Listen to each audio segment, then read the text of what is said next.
concerned.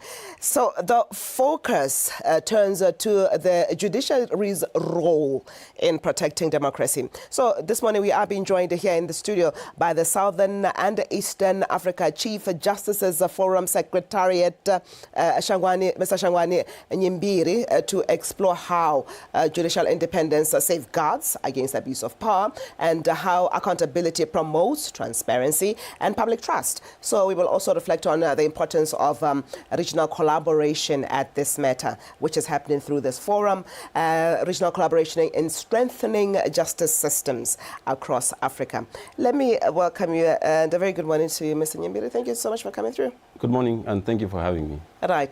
So this organ, how long has it been in place in these two regions, and perhaps also where is it housed? Say, where is the Secretariat? Thank you so much for that question. So the Secretariat is housed in Zambia, Lusaka. Mm-hmm. That's where I come from. Mm-hmm. The organization was created in 2003, so it's been around for quite some time. Right. Of course, the organization is a unique one because it's a consortium of chief justices from jurisdictions in Southern and Eastern Africa. Mm. So they've decided in 2003 that they want to create an association of theirs where they could discuss key issues and also learn from each other, best practices. So that's mainly why they set it up, and it's been around for over 20 years now. Yeah.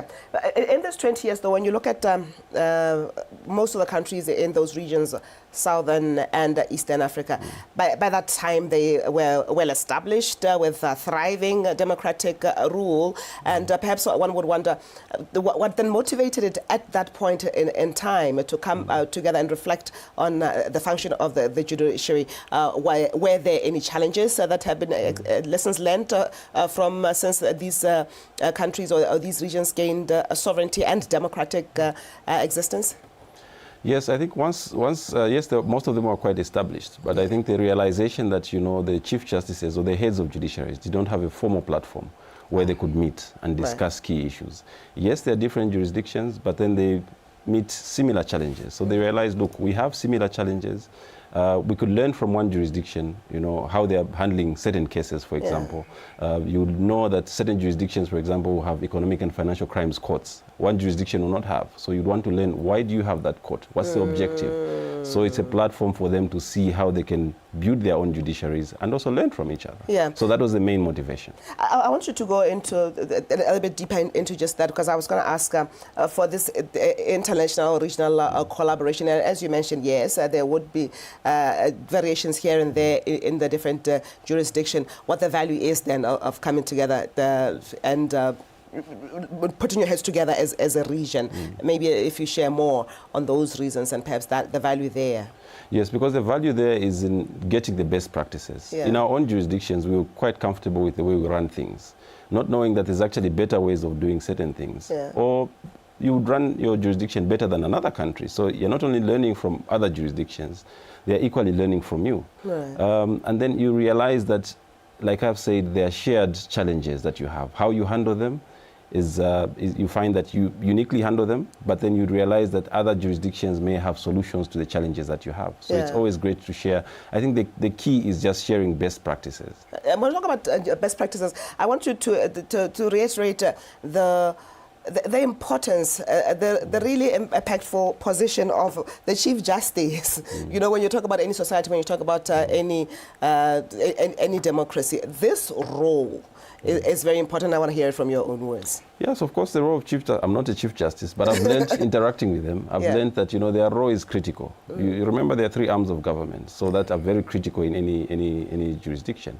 The judiciary in most jurisdictions, if not all, is, you know, set up so that it protects the interests of the people.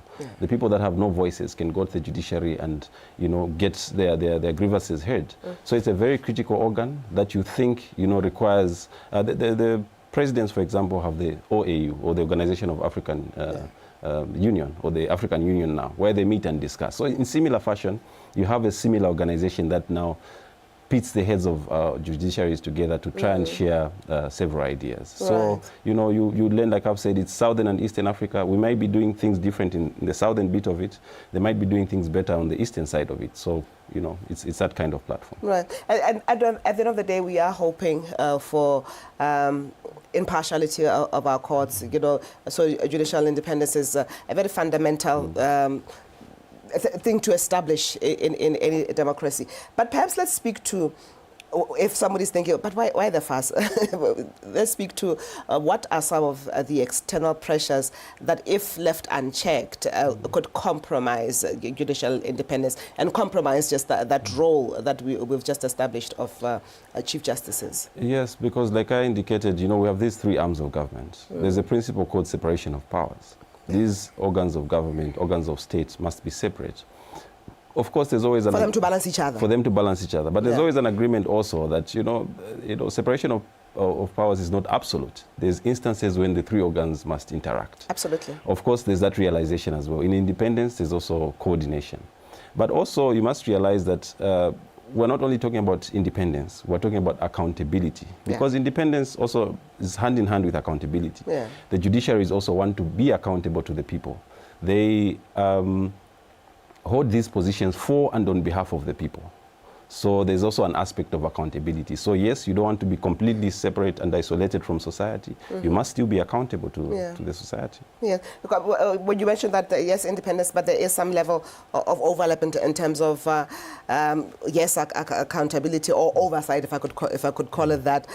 And if we were to just paint that picture clearly, Chief Justice, you would think in any country that is upholding rule of law, when you come to a judicial system that is thriving, then that role should be able to mitigate, you know, where there's any lack of harmony.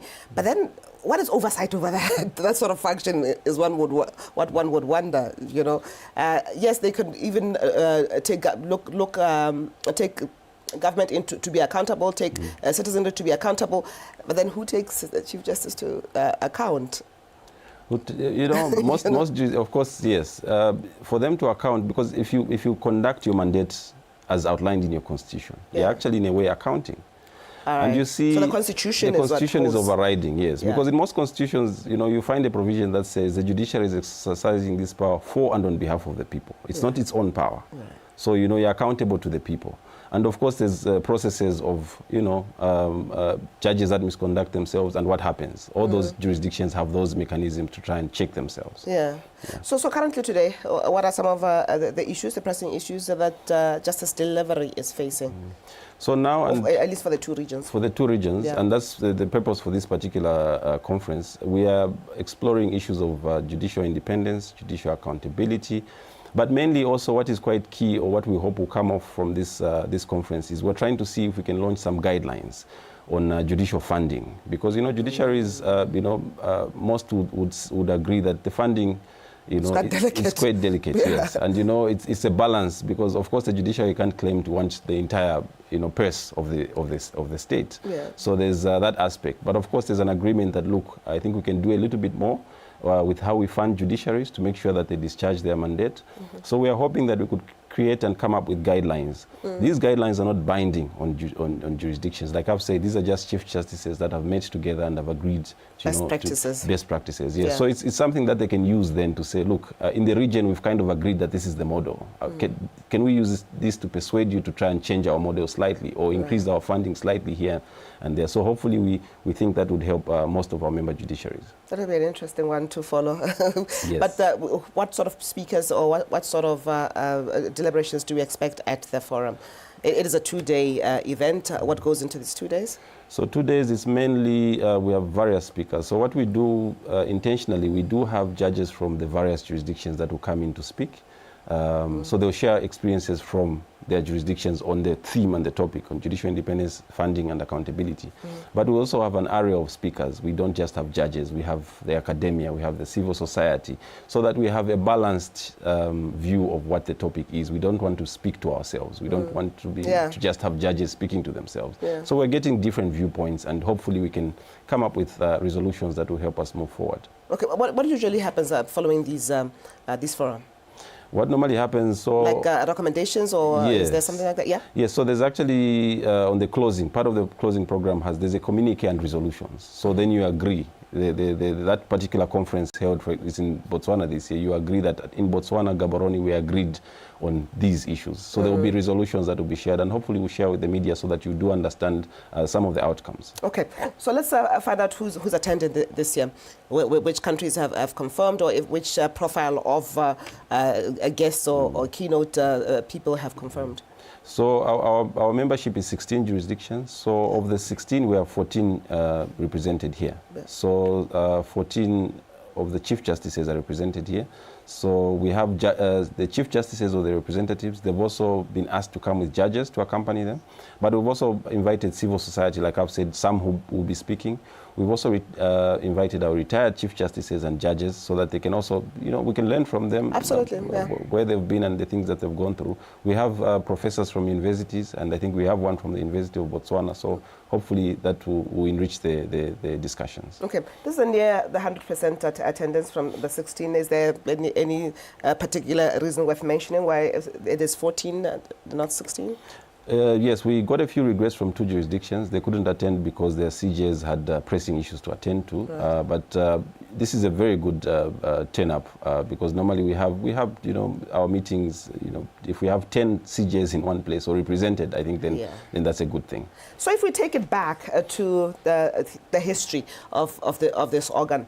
Is there any particular or unique reason why it is a collaboration between Southern and Eastern? Why these two separate jurisdictions and not Eastern and Western, or Southern and any other regions of Africa? Are there commonalities there, or perhaps other issues that drew or magnetized the two regions together?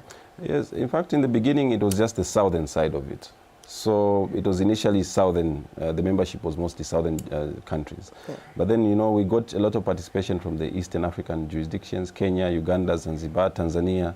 So, over time, those continuously participated. So the CJs not too long ago, maybe 3 or 4 years ago, said, look, we might as well change the name as well, because we're not just talking about the South. Right. It used to be called the Southern African Chief Justices Forum. Right. So they made a resolution about 4 years ago, and they said, look, we'll call it the Southern and Eastern African Chief Justices Forum. Right. But hopefully in future we'll call it the African Chief Justices Forum, because then it will encompass everybody.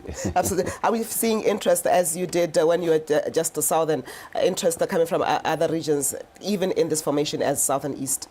Yes, hopefully we can lure jurisdictions from the north and the west to join. Yes, we have some speakers from those regions, so hopefully it could be an African initiative. Okay. Mr. Nyimbiri, let's go back to the theme. Just iterate once again the theme for this year. The theme, what we're discussing, is judicial independence and judicial accountability with an aspect of judicial funding. Judicial independence, accountability, and funding. And when we're talking society today is basically almost entirely needing to adapt to function with the use to leverage of technology. How does technology play into this function of the justice delivery? Yeah, I'm glad you've asked that question. I should have mentioned earlier, we actually have a session on technology. We have an expert from an organization called Synergy International. So there's a topic on the program that looks at norms and the benchmarks. What are the basics for judicial accountability and independence? So there, what we're trying to say is that, look, judiciaries now must employ technology. So there's a technology expert that will speak to that so that it's balanced. So we always know that, it's a digital age now. Right. So the judiciary can't be lagging behind. So that aspect will be covered. Okay. I want you to speak in terms of what value technology perhaps could potentially bring. I ask this because sometimes what we find, especially in the justice delivery, is backlogging of cases, which in some some way affects justice for some people, you know, and then these are things that perhaps a technology could alleviate. We've seen, you know, jurisdictions that are really pushing to adapt technology for reasons like that. So I want to speak to perhaps the considerations that are into including technology as a subject to be deliberated upon. Yes, some of our jurisdictions like Zimbabwe, Zambia as well is getting on board. Kenya have employed technology in the judiciary. So the aspects of, for example, virtual hearings. Right. You know, because then that frees up, you know, office space, infrastructure, because then imagine you have somebody on the northern part of Botswana and, you know, the court is sitting here in Gaborone, and they're able to log in and then be able to have a virtual hearing. So we've seen that happening frequently in most jurisdictions. So that's the angle where we're trying to take that. Also filings, you know, you don't have to travel, you know, a long distance just to file your court documents. Right. You could just go onto a booth or onto your computer, smartphone, and then log in and file your documents. And then you're notified that you have a hearing on this date. That hearing might be virtual. So it saves on costs. And also the judiciary then becomes more efficient and then is churning out. And the issue of backlog then is dealt with. Yeah. This would be another interesting one to hear the outcome, the outcome of. But then is media, how much of, how open is this forum? Yes, the concerned stakeholders would be there, but is it a sort of forum that out of interest, the public or concerned the people or media could attend, or have you made such invitations? I think there's always room for such, especially on the opening session, because look, we want you to cover, because the opening session we essentially lay out what we'll be discussing. So hopefully, you know, if the media could show up there, and then, you know, capture the essence of that conference. And then those that may wish to stay on and attend can look at our local organizing committee and then get clearance to attend throughout the 2-day conference. Right. It feels like an honor, a position of honor that Botswana is hosting. I don't know if Botswana has anything that is being recognized or any lessons that other nations can learn from Botswana off the cuff in being host country. Yes, you know, first of all, we're quite grateful that Chief Justice Ketlo Getswe agreed that we have this conference here. We do rotate our conferences, and, you know, it's voluntary. So, of course, Botswana was seen also to say, look, Botswana has been very active. It's one of the consistent participants in this forum. Right. And, you know, surprisingly, since inception, we've never had a conference here. So I think last year, you know, it was agreed to say, look, Botswana is very active, and there are good things that are happening in Botswana in terms that we can learn from. So why don't we ask them to host? And when we did ask, you know, those a go-ahead, so here we are. And it's an historic time for Botswana. I mean, politically, the smooth transition of power, and an election that saw very intensive court activity that was happening around the electoral process. So I'm thinking of it and thinking, well, it's fitting that Botswana should be hosting the rest of Africa today. So let's just have a taste of what else to expect out of the program, just as a teaser to whet our appetite. You did mention technology would be part of the subjects discussed there. Yeah, maybe a bit more on technology, and now that you mention elections. So we'll be launching a toolkit on artificial intelligence and in elections specifically, because we think that, you know, that space also requires, because you have election management bodies that employ technology or AI in terms of how they transmit results and things, so that, you know, elections are done today. Hopefully, you know, in a few hours you get your results. But of course, you have to be cautious on how you use AI and technology. So that's a toolkit that we're launching that will assist the region. Like I've said, these things are not binding on jurisdictions, but hopefully they can create those conversations, and, you know, you pick what you think works for your jurisdiction. So we'll be launching that too. So please, what is this toolkit called? Because yesterday we had head of the electoral management body of Somaliland and talked about the unique application of technology that they have, which is using biometrics, where identity is established through the iris, and interesting technological advancement like that. So I would like to hear a bit more around the toolkit, perhaps what it is called, and a bit more of more detail around around it. Around that toolkit, yeah. So Yeah. it's a toolkit. So we had a conference in Livingstone, Zambia last year, hosted by the Judiciary of Zambia. So it was presented there as a road draft. The Chief Justices again were invited. So those that accepted to attend did have a look at that toolkit. Our Chief Justice from Zambia, Dr. Mumba Malila, was quite pleased with how it panned out. And then, you know, what we agreed as a forum was, look, let's have this toolkit launched. So for judges, of course, there are key sections in there that talk about, for example, you've heard of deep fakes or things like that could sway, because that toolkit is for elections, so it could sway the mood in the region. How do judges handle them? You know, we are not tech experts, us in the judiciary. Yeah. So of course, how do we then admit evidence from technology experts? So it's those small things that that toolkit hopefully will create conversations around. Like I've said, the toolkit is not binding. We're not imposing it on anyone, but we're saying, look, here's something that can help you navigate technology issues. Yeah, because the president actually shared the sentiment that it is a very difficult role sitting there in the judiciary, especially Chief Justice, and the impartiality that is expected of you. The removing any external pressures from you, listening to the position of the law and the evidence led in front of you. I want you to close off in speaking to just that judicial independence, which is the fundamental role of Chief Justices, is something that is like a cornerstone in protecting fundamental human rights. I say this because this administration in Botswana is really hinging on the protection and realization of human rights. Let's speak to that. Yes, we're having this forum for Chief Justices, and these the officers whose function or whose duty is cornerstone to the protection of fundamental human rights. Yes, so you're right, because, you know, you don't want a judiciary that's, like they say, you know, has been captured or it's being influenced by, you know, other forces. Of course, we'd like to believe that there's no such judiciary in our region, because, you know, the CJs, the Chief Justices, pride themselves as being independent themselves, and also their judiciary is being independent. So, of course, we want to strengthen that link. Yeah. And, of course, it's nice to see that your president here, Advocate Boko, will be officiating at the official opening. So it also shows what attitude that the executive in Botswana has. What level of commitment to this? Yes, because to come and officiate at such, you know, an event discussing key issues as judicial independence, which is key to protecting people's rights. Yeah.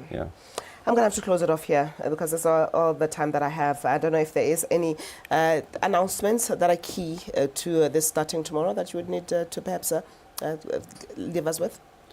Just to indicate that we're on course to start tomorrow. The local organizing committee has been very helpful in coordinating ourselves, members of the Secretariat, to try and make sure that we get off to a good start. Yeah. And of course, we're all looking forward to the next 2 days. Thank you very much, and thank you for your time coming through. Thank you. All right, and what we're talking about is a situation that assures public confidence in the judicial system, as we pride ourselves of being led by rule of law as a country. And of course, this Chief Justices Forum is taking off tomorrow. It is a 2-day event, and of course, right at the head of it is the head of state here in Botswana, President Advocate Duma Boko. We're looking forward to the outcomes of that, and we'll come back here with that.